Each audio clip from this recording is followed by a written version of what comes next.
Friends, कैसे हैं आप लोग। आई होप अच्छे होंगे, घर में होंगे, स्वस्थ होंगे। आज से हम आप लोगों को अकाउंट्स और अकाउंट ऑनर्स में जितने सारे सब्जेक्ट होते हैं उन सभी सब्जेक्टों को पढ़ाऊंगा। ये कोर्स मैंने इस लॉकडाउन के चलते डिजाइन किया है। वो इसलिए कि लॉकडाउन में बहुत सारे बच्चे फंसे हुए हैं, घर में हैं, कहीं जा नहीं रहे हैं। तो उन लोगों का पढ़ाई रुकना नहीं चाहिए।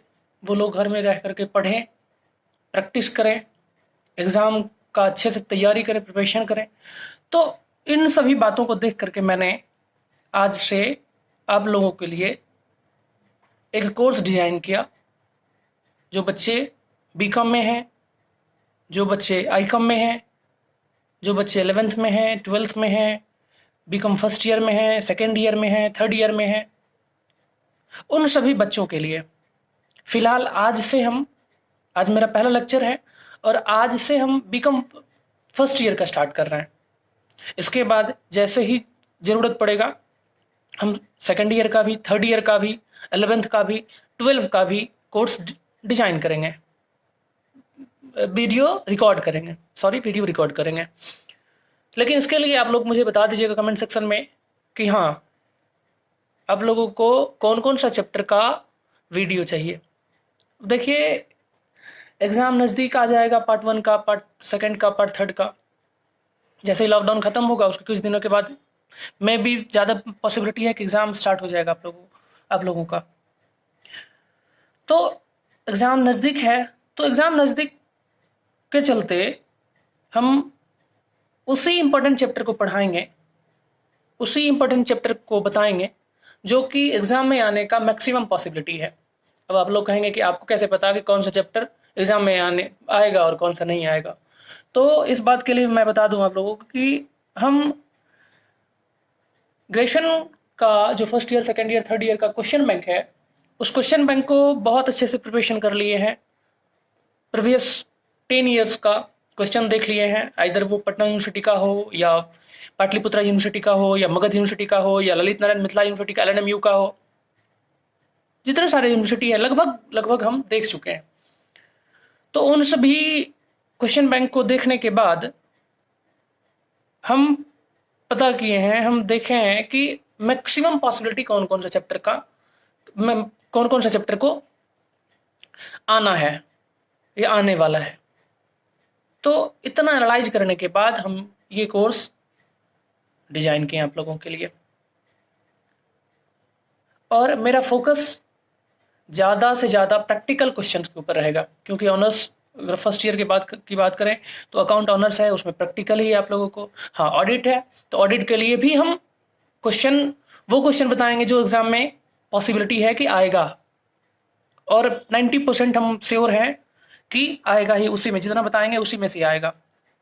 तो आप लोगों से रिक्वेस्ट यही रहेगा कि आप लोग उस कोर्स को अच्छे से पढ़ें, पूरा वीडियो देखें, केयर करके वीडियो देखें। सिर्फ वीडियो देखने से ही नहीं होगा, वीडियो देखने से आप लोग समझ जाएंगे ऐसी भी बात नहीं है, वीडियो को केयर करके देखना होगा। हाँ, और इस बात का भी हम आप लोगों को पूरे श्योर से बता रहे हैं, पूरा श्योरिटी के साथ बता रहे हैं कि अगर आप लोग पूरा वीडियो अच्छे से देखिएगा तो बिल्कुल भी कहीं प्रॉब्लम नहीं होगा, आइदर वो प्रैक्टिकल बनाने में या फिर जो थ्योरी बताएंगे उस थ्योरी को समझने में। तो एक ही बात है कि आप लोग उसको अच्छे से प्रैक्टिस करें, घर में अच्छे से वीडियो देखें। तो चलिए, आज हम बीकॉम फर्स्ट ईयर का बताए हैं कि बीकॉम फर्स्ट ईयर का अकाउंट स्टार्ट करते हैं। और बीकॉम फर्स्ट ईयर में हम एक बहुत इम्पोर्टेंट चैप्टर है और अच्छा चैप्टर है, इजी चैप्टर है, डिपार्टमेंटल अकाउंट जो बताएंगे। चलिए लेट्स स्टार्ट करते हैं डिपार्टमेंटल अकाउंट।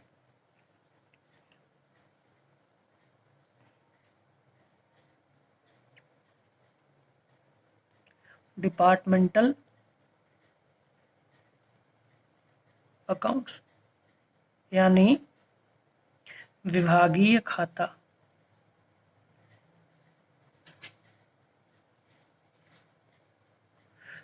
सबसे पहले डिपार्टमेंटल अकाउंट होता क्या है? तो व्हेन, अगर इसके डिफिनेशन के बारे में बात करें, डिफिनेशन हम यहाँ लिख भी देते हैं, आप लोगों को समझने में पढ़ने में इजी होगा और बता भी देंगे। When business is divided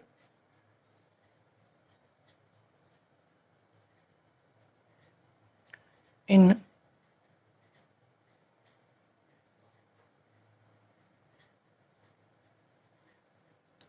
many groups, then the accounts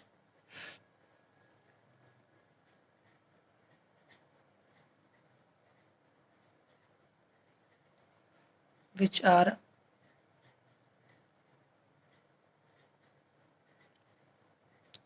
created for these departments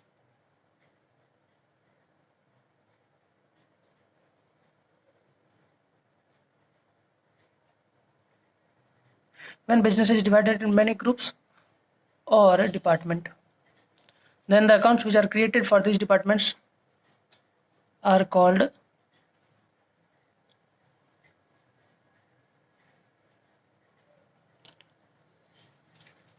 departmental account. यानी कि जब बिजनेस को बहुत सारे ग्रुप में, बहुत सारे डिपार्टमेंट में डिवाइड कर दिया जाता है, बांट दिया जाता है, और उन अलग अलग ग्रुप का, उन अलग अलग डिपार्टमेंट का जो अकाउंट क्रिएट किया जाता है, उसी अकाउंट को डिपार्टमेंटल अकाउंट कहते हैं। चलिए इसको हिंदी में भी हम लिख देते हैं कि जब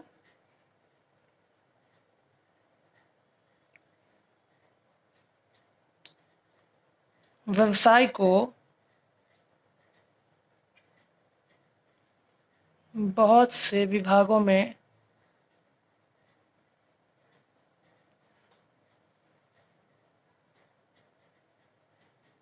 बांट दिया जाता है,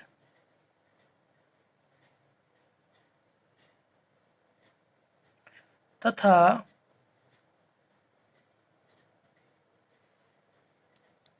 इन विभागों के लिए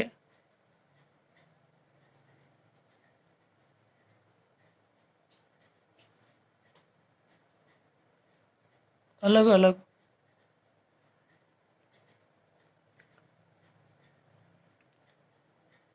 खाते बनाए जाते हैं।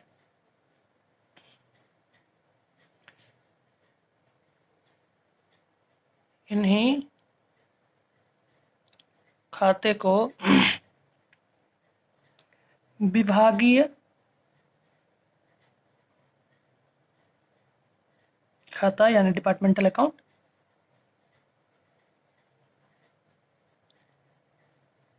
कहा जाता है।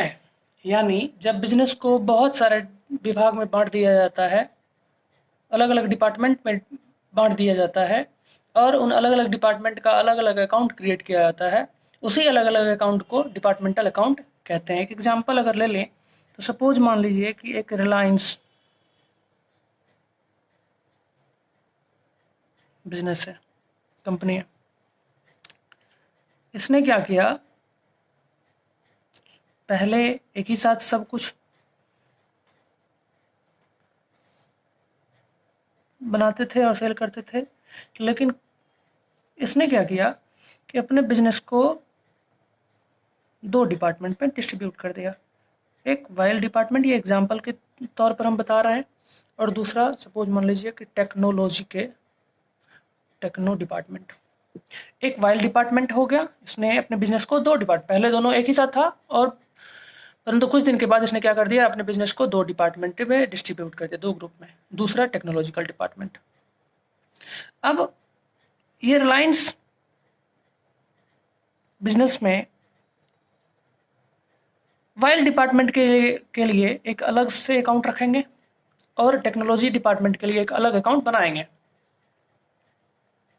तो ये अलग अलग अकाउंट बनाते हैं, किस लिए? तो प्रॉफिट पता करने के लिए कि मुझे वाइल से कितना प्रॉफिट हुआ और टेक्नोलॉजी से कितना प्रॉफिट हुआ। तो इन प्रॉफिट को जानने के लिए जो अलग अलग अकाउंट बनाते हैं, इसी अलग अलग अकाउंट को डिपार्टमेंटल अकाउंट कहते हैं। एक बनाएंगे वाइल डिपार्टमेंट अकाउंट, दूसरा बनाएंगे टेक्नोलॉजी के लिए टेक्नोलॉजिकल डिपार्टमेंट अकाउंट। और दोनों अकाउंट बनाने के बाद ये क्या देखेंगे? अपना प्रॉफिट और लॉस देखेंगे अलग अलग। इसी अलग अलग अकाउंट को डिपार्टमेंटल अकाउंट कहा जाता है। आई होप समझ गए होंगे आप लोग। अब है कि इसका एडवांटेज क्या है डिपार्टमेंटल अकाउंट का। एडवांटेज थोड़ा सा जान लेते हैं। वैसे तो हम बताएं आपको कि थोड़ा सा थ्योरी बताएंगे, लेकिन थोड़ा तो बताएंगे। चलिए, एडवांटेज।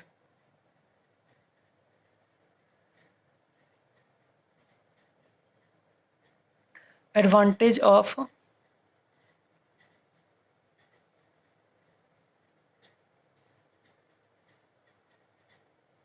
Departmental account. सबसे पहला एडवांटेज के बारे में अगर बात करें तो किस लिए बनाते हैं ये लोग? बताएं अभी कि to know the profit. Profit जानने के लिए क्या करते हैं? ये डिपार्टमेंटल अकाउंट बनाते हैं प्रॉफिट जानने के लिए। तो डिपार्टमेंटल अकाउंट में बिजनेस अलग अलग डिपार्टमेंट का ही नहीं, डिपार्टमेंटल अकाउंट के अंतर्गत सिर्फ और सिर्फ अलग अलग डिपार्टमेंटल यानी अलग अलग डिपार्टमेंट का ही नहीं, वाइल्ड डिपार्टमेंट का और टेक्नोलॉजिकल डिपार्टमेंट का ही नहीं, बल्कि पूरे बिजनेस का भी प्रॉफिट एंड लॉस निकाला जाता है, पता किया जाता है। तो लाभ हानि जानने के लिए डिपार्टमेंटल अकाउंट बनाया जाता है। दूसरा नंबर, टू इंक्रीज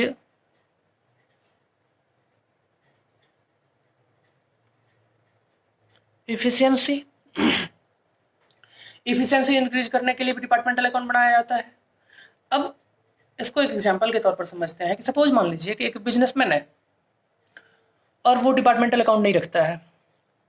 एक बिजनेसमैन है जो डिपार्टमेंटल अकाउंट नहीं रखता है, और साल के अंत में जब उसने अकाउंट बनाया, पूरे बिजनेस का अकाउंट बनाया, तो उसको पता चला कि उसे बिजनेस में लॉस हुआ है।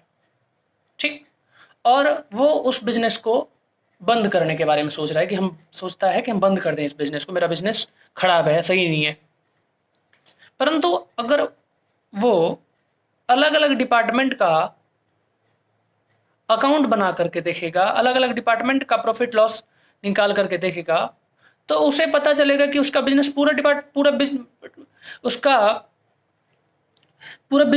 पूरा बिजनेस खराब नहीं है, बल्कि कोई एक डिपार्टमेंट ऐसा है जिस डिपार्टमेंट में उसे मैक्सिमम लॉस हुआ है, वहीं पर दूसरा डिपार्टमेंट है जिसमें उसको ज्यादा प्रॉफिट हुआ है। तो अगर उसे पता चल जाएगा कि किसी एक डिपार्टमेंट में उसे ज्यादा लॉस हुआ है, फिर वो उसी डिपार्टमेंट के ऊपर ज्यादा फोकस करेगा कि कहां पर उसे लॉस हुआ है और क्यों लॉस हुआ है। ये गलती जानने की कोशिश करेगा, और ये गलती जान करके अगर वो गलती को सुधारता है और फिर उसके बाद अकाउंट बनाता है, देन उसका बिजनेस जाहिर सी बात है ग्रोथ करेगा और बिजनेस का इफिशियंसी इंक्रीज करेगा। उसमें जो भी एम्प्लॉई है, एम्प्लॉय का भी एफिशिएंसी इंक्रीज करेगा, क्योंकि डिमोटिवेट हुआ रहेगा पहले से, और अगर वो ये जानने की कोशिश करेगा, फिर उस गलती को दूर करेगा, देन एम्प्लॉय भी मोटिवेट होकर के वो करेगा, नहीं एम्प्लॉय का भी एफिशिएंसी इंक्रीज होगा, बिजनेस का भी एफिशिएंसी इंक्रीज होगा। तो दूसरा नंबर एफिशिएंसी इंक्रीज करने में। तीसरा नंबर है, अगर तीसरा नंबर बात करें तो पॉलिसी फ्रेम करने में भी, टू फ्रेमिंग पॉलिसी फ्रेम करने में भी हेल्प होता है डिपार्टमेंट। अब सपोज मान लीजिए कि वही चीज कि एक ओवरऑल एक बिजनेस जो डिपार्टमेंट अकाउंट नहीं रखता है, परंतु उसमें वाइल भी सेल होता है और टेक्नोलॉजी भी बनता है और वाइल का भी सेल होता है, ठीक। परंतु वाइल के लिए एक अलग टाइप का एम्प्लॉय लगेगा, वाइल डिपार्टमेंट के लिए, वाइल बिजनेस के लिए, टेक्नोलॉजी बिजनेस के लिए एक अलग टाइप का एम्प्लॉय रखेगा। परंतु वो तो रखता नहीं है, वो पूरे बिजनेस के लिए एक ही पॉलिसी रखा हुआ है। अब एक पॉलिसी सबके लिए 100% तो होता नहीं है, फाइल डिपार्टमेंट भी इतना क्या कहते हैं 100% नहीं होगा, जो टेक्नोलॉजी का भी काम कर लेगा और फाइल का भी काम कर लेगा, या टेक्नोलॉजी का डिपार्टमेंट में जो भी मशीनरी होगा या जो भी इम्प्लॉय होंगे वो भी इतने हुनरबाज नहीं होंगे, इतने 100% नहीं होंगे कि वो वाइल के लिए भी जो पॉलिसी रहेगा वो अपने आप में इनपुट कर लेंगे और वर्क करना स्टार्ट कर देंगे। परंतु अगर अलग अलग डिपार्टमेंट बनाया जाता है, देन अलग अलग डिपार्टमेंट में वो देखते हैं कि टेक्नोलॉजिकल डिपार्टमेंट के लिए अलग पॉलिसी होना चाहिए और वाइल्ड डिपार्टमेंट के लिए अलग पॉलिसी होना चाहिए, और अलग अलग पॉलिसी रहेगा। देन इसमें जो भी इम्प्लॉय अलग अलग इम्प्लॉय जॉब करेंगे, काम करते रहेंगे, वो अलग अलग इम्प्लॉय क्या करेंगे, अपने हिसाब से वर्क चूज करेंगे, अपने हिसाब से वर्क करेंगे, देन बिजनेस का प्रॉफिट इंक्रीमेंट करेगा, जाहिर सी बात है इंक्रीमेंट करेगा। देन पॉलिसी फ्रेम करने में भी अलग अलग डिपार्टमेंट रहता है, यानी डिपार्टमेंटल अकाउंट में हेल्प होता है। 4 नंबर है, चलिए लास्ट है ये, 4 नंबर है कि to no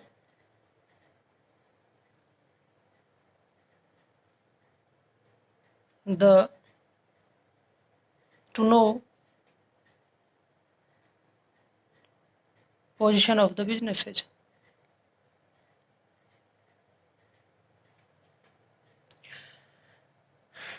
To know actual position of the businesses. Business का एक्चुअल पोजीशन जानने के लिए भी वो क्या करते हैं, डिपार्टमेंटल अकाउंट बनाते हैं। ये भी उसका एडवांटेज है डिपार्टमेंटल अकाउंट का, कि इससे जब चाहे एक बिजनेसमैन अपना एक्चुअल पोजीशन यानी बिजनेस का एक्चुअल पोजीशन पता कर सकता है, क्योंकि डिपार्टमेंटल अकाउंट 6 मंथ में भी बनता है, ईयर के हिसाब से भी बना सकते हैं और मंथली बेसिस के ऊपर भी बनाते हैं। देन जब चाहे बिजनेसमैन अपने बिजनेस का रियल पोजीशन पता कर सकता है। तो ये इसका एडवांटेज था। सबसे पहला कि लाभ जानने के लिए, to know the profit, to increase efficiency increase करने के लिए, यानी इफिशियंसी इंक्रीज होता है डिपार्टमेंटल अकाउंट बनाने से, प्रॉफिट का पता चलता है, पॉलिसी फ्रेम करने में हेल्प होता है, इससे एक्चुअल पोजीशन पता करने में हेल्प होता है डिपार्टमेंटल अकाउंट बनाने से। तो ये इसका एडवांटेज था। अब है कि डिपार्टमेंटल अकाउंट के अंतर्गत प्रिपेयर कौन कौन सा अकाउंट किया जाता है। क्योंकि अब डिपार्टमेंटल अकाउंट है ये, तो डिपार्टमेंटल अकाउंट बना करके हम लोग प्रॉफिट जानते हैं अलग अलग डिपार्टमेंट का। तो कौन सा प्रॉफिट, तो प्रॉफिट तो पता है कि आपको एक ग्रॉस प्रॉफिट और दूसरा नेट प्रॉफिट, यानी ग्रॉस प्रॉफिट भी पता करता है और नेट प्रॉफिट भी पता करता है। तो ग्रॉस प्रॉफिट पता करने के लिए एक अलग से अकाउंट बनाना पड़ेगा, नेट प्रॉफिट बनाने के लिए, एक नेट प्रॉफिट निकालने के लिए एक अलग अकाउंट प्रिपेयर करना पड़ेगा।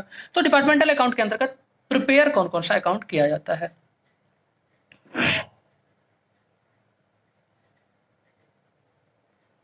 To prepare account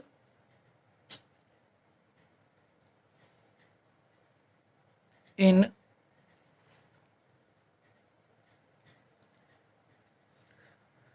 departmental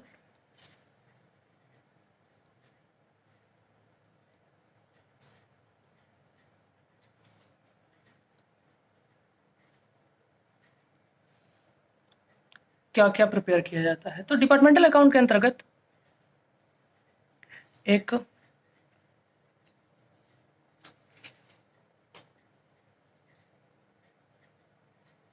departmental trading profit and loss account,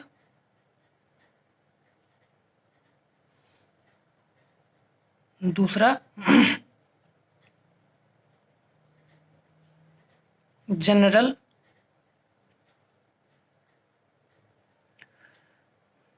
profit and loss account. कभी कभी एग्रीगेशन के बारे में बात करें, यहाँ पर हम लोग बीकॉम फर्स्ट ईयर के अकाउंट्स के बारे में बीकॉम फर्स्ट ईयर के अकाउंट्स पढ़ते हैं, तो यहाँ पर कभी कभी आपको बैलेंस शीट भी बनाने के लिए बोल दिया जाएगा।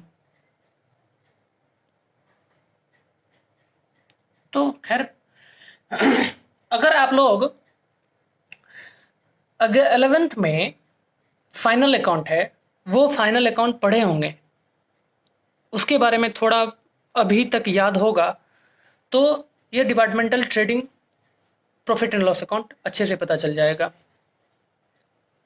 परंतु कुछ बच्चे ऐसे भी होंगे होंगे जो 11th कॉमर्स से नहीं पढ़े होंगे, साइंस से पढ़े होंगे, आईएससी करके आए होंगे, और उनका फर्स्ट ईयर है कॉमर्स में, फर्स्ट टाइम है कॉमर्स में, तो उनके लिए थोड़ा सा में भी हो सकता है, लेकिन अगर प्रैक्टिस करते हैं तो इजीली समझ में आ जाएगा। इसमें कुछ ज़्यादा है नहीं, सिर्फ फॉर्मेट है, और फॉर्मेट के ऊपर आपको पुट करना है क्वेश्चन के हिसाब से। तो आइए देखते हैं departmental trading profit and loss account बना करके इसका परफॉर्मा बना लेते हैं। थोड़ा टाइम, अच्छा नेक्स्ट टाइम से परफॉर्मा बना करके ही आप लोगों को रखेंगे, आप लोगों के लिए रखेंगे, क्योंकि वीडियो वैसे ही लंबा हो जाता है और फिर अपलोड करने में बहुत ज़्यादा प्रॉब्लम हो जाता है।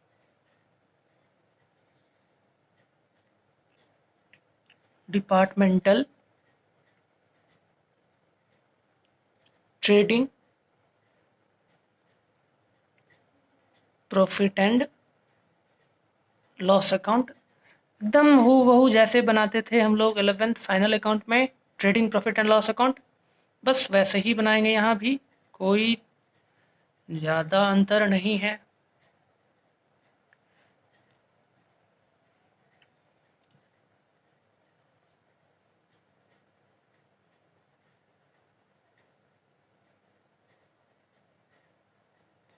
ये लकीर बना दिए हैं, इसका फॉर्मेट बना देते हैं।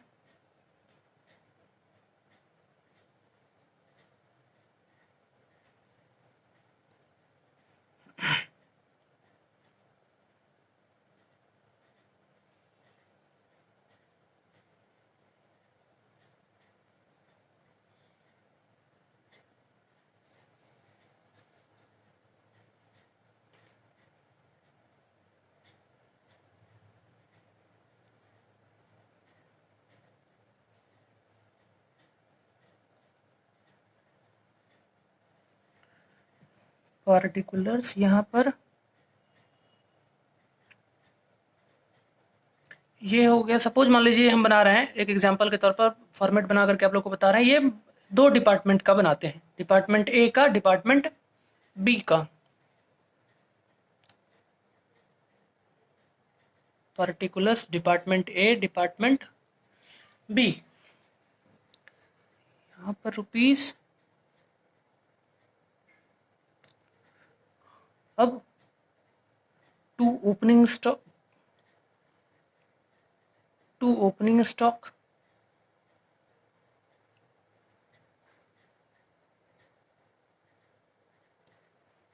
टू परचेज,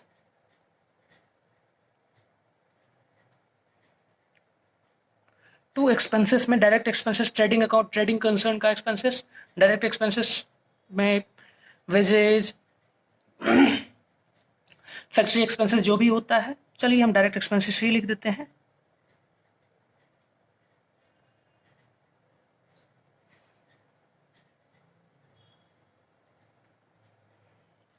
बाय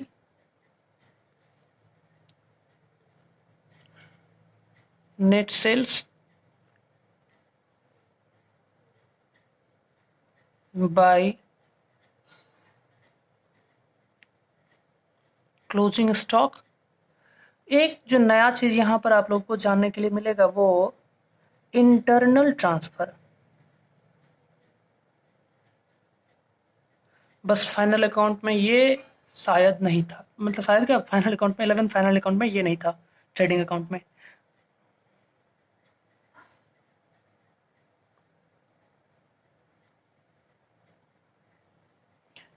अब आप लोग कहेंगे ओपनिंग स्टॉक तो पता ही होगा, ये सब कुछ पता होगा, बस इंटरनल ट्रांसफर क्या होता है ये हम बता देते हैं आप लोगों को। ओपनिंग स्टॉक जिससे बिजनेस स्टार्ट करते हैं, जिसमें आप परचेज मतलब जो रॉ मटेरियल परचेज करते हैं या परचेज करते हैं, सेल्स मतलब जितना सारा सेल्स किया जाता है, खैर ये सब तो जानते होंगे। इंटरनल ट्रांसफर क्या होता है ये बताते हैं।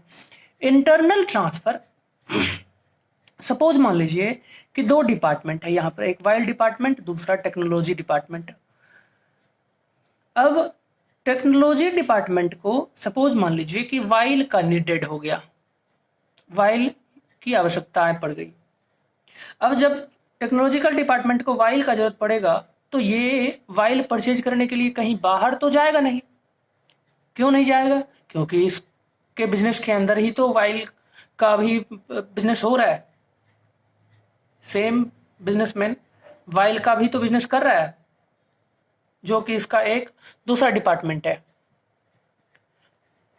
तो टेक्नोलॉजिकल डिपार्टमेंट क्या कहेगा कि अपने इस डिपार्टमेंट से कि मुझे वाइल चाहिए, और ये डिपार्टमेंट टेक्नोलॉजिकल डिपार्टमेंट को वाइल ट्रांसफर कर देगा, भेज देगा। तो टेक्नोलॉजिकल डिपार्टमेंट ने क्या किया, इससे वाइल लिया, ठीक, वाइल डिपार्टमेंट ने इसे वाइल ट्रांसफर किया। तो यही बिजनेस के अंदर ही क्या हुआ, एक प्रोडक्ट दूसरे डिपार्टमेंट को भेजा गया, या कभी वाइल डिपार्टमेंट को टेक्नोलॉजी का नीडेड हो जाता है तो ये टेक्नोलॉजी यहां से मंगाएगा। तो ये टेक्नोलॉजिकल डिपार्टमेंट टेक्नोलॉजी क्या करेगा, वाइल डिपार्टमेंट को ट्रांसफर करेगा। तो इसी ट्रांसफर को क्या कहते हैं, इंटरनल ट्रांसफर। आई होप समझ गए होंगे इंटरनल ट्रांसफर क्या होता है। With in the business, business के अंदर ही जब एक डिपार्टमेंट दूसरे डिपार्टमेंट को कोई प्रोडक्ट भेजता है या सेल करता है तो उसको क्या कहते हैं, इंटरनल ट्रांसफर। अब यहां पर इंटरनल ट्रांसफर में सपोज मान लीजिए कि ए डिपार्टमेंट ने बी डिपार्टमेंट को कुछ भेजा, ए डिपार्टमेंट ने बी डिपार्टमेंट को कोई प्रोडक्ट भेजा, तो ए डिपार्टमेंट के लिए क्या हुआ, वो अपने में क्या मेंशन करेगा, ए ने बी को सेंड किया है, तो ए ने क्या करेगा, सेल करके दिखाएगा अपने डिपार्टमेंट में, सेल के रूप में दिखाएगा, लेकिन लिखेगा क्या, इंटरनल ट्रांसफर। क्यों? क्योंकि विद इन द बिजनेस के अंदर ही भेजा है दूसरे डिपार्टमेंट को। तो ए डिपार्टमेंट में क्या करेंगे, दिखाएंगे इधर, और इधर इंटरनल ट्रांसफर इधर भी दिखाएंगे, डेबिट साइड में भी दिखाएंगे, और ये इंटरनल ट्रांसफर बी डिपार्टमेंट अपने अमाउंट में क्या करेगा, परचेज के रूप में मेंशन करेगा। क्या करेगा, परचेज के रूप में मेंशन करेगा। क्यों? क्योंकि ए डिपार्टमेंट से इसने क्या किया, लिया है, परचेज किया है। ठीक, तो इंटरनल ट्रांसफर भी पता चल गया होगा। अब उसके बाद क्रेडिट साइड ज्यादा और डेबिट साइड को लेस कर, क्रेडिट साइड को ऐड करेंगे, डेबिट साइड को ऐड करेंगे, और क्रेडिट साइड से डेबिट साइड को लेस करेंगे। अगर डेबिट साइड वाला कम हुआ तो ग्रॉस प्रॉफिट होगा, और अगर क्रेडिट साइड वाला कम हुआ तो ग्रॉस लॉस हुआ। ये तो पता ही है आप लोगों को। चलिए लिख देते हैं यहाँ पर, टू ग्रॉस प्रॉफिट CD, और यहां टोटल कर देते हैं, टोटल कर दिए, यहां भी। अब यही ग्रॉस प्रॉफिट इसी में नेट प्रॉफिट के रूप में भी बनाएंगे, बाई ग्रॉस प्रॉफिट।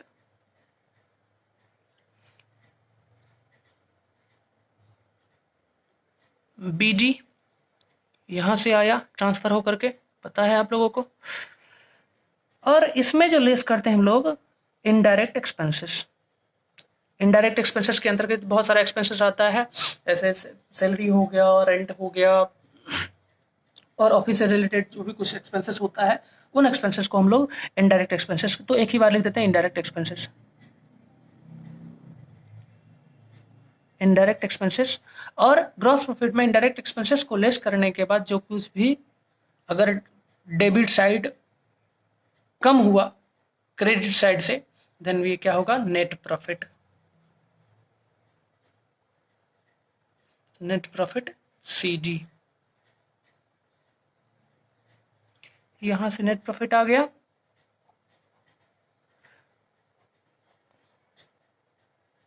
अब बनाएंगे हम लोग जो बताए हैं, general profit and loss account.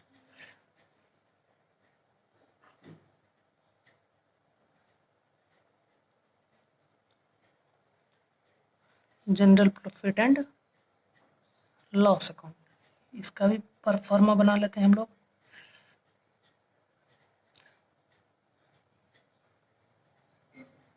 हाँ,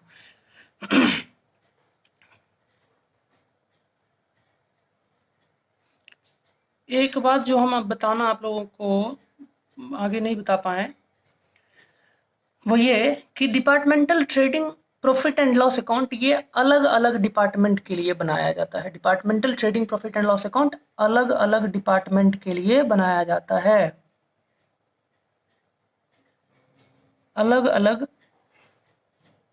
डिपार्टमेंट के लिए बनाया जाता है departmental trading profit and loss account. और general profit and loss account, general profit and loss account all department, all business के लिए, ऑल बिजनेस के लिए बनाया जाता है। यानी departmental trading profit and loss account अलग अलग डिपार्टमेंट के लिए बनाया जाएगा, और general profit and loss account, general profit and loss account पूरे बिजनेस के लिए एक ही साथ बनाया जाता है। इसीलिए हम लोग यहाँ पर general profit and loss account में एक ही कॉलम दिए हैं और trading profit and loss account में 2 कॉलम दिए, क्योंकि इसमें 2 डिपार्टमेंट है। परंतु general profit and loss account पूरे डिपार्टमेंट मिला करके, यानी पूरे बिजनेस का, तो यहाँ पर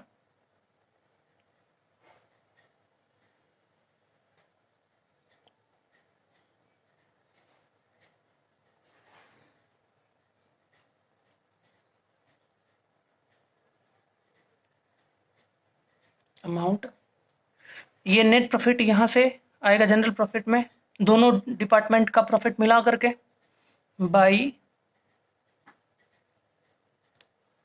नेट प्रॉफिट बी डी, यहाँ से ये दोनों डिपार्टमेंट का प्रॉफिट ऐड करके एक ही बार लिखेंगे। तो डिपार्टमेंट ए का और बी का दोनों मिला करके यहाँ पर लिखेंगे।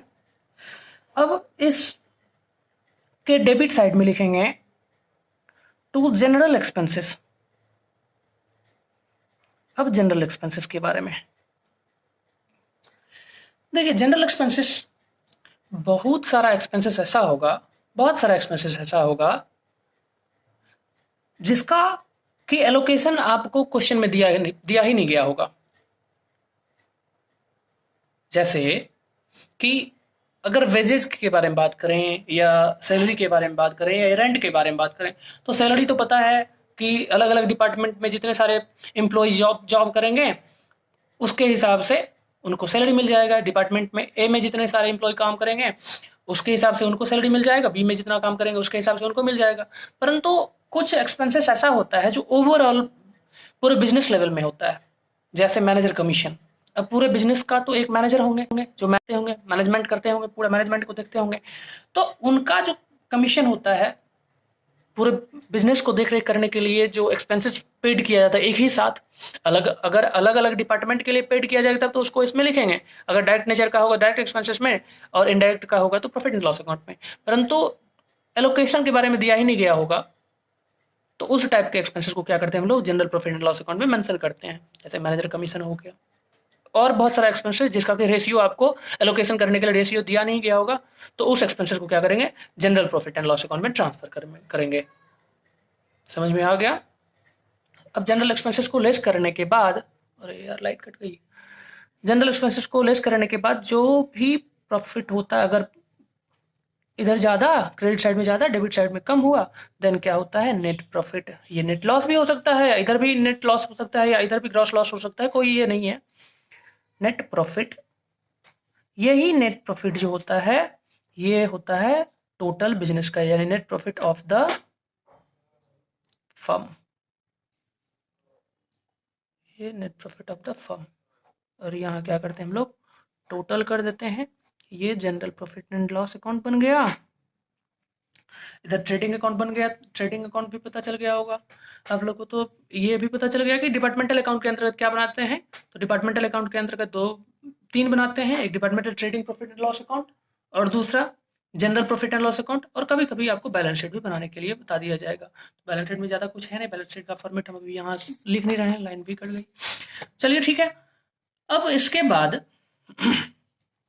हम लोग प्रैक्टिकल की ओर जाएंगे। मैंने पहले ही बता दिया आप लोगों को कि प्रैक्टिकल के ऊपर ज़्यादा फोकस रहेगा, क्योंकि एग्ज़ाम नज़दीक है, एग्ज़ाम जल्दी आने वाला है, और हम अगर थ्योरी में ही उलझे रहेंगे, पूरा थ्योरी ही बनाते रहेंगे, देन प्रैक्टिकल सॉल्व नहीं कर पाएंगे और इधर एग्ज़ाम का टाइम भी आ जाएगा। सो प्रैक्टिकल के ऊपर ज़्यादा फोकस करेंगे।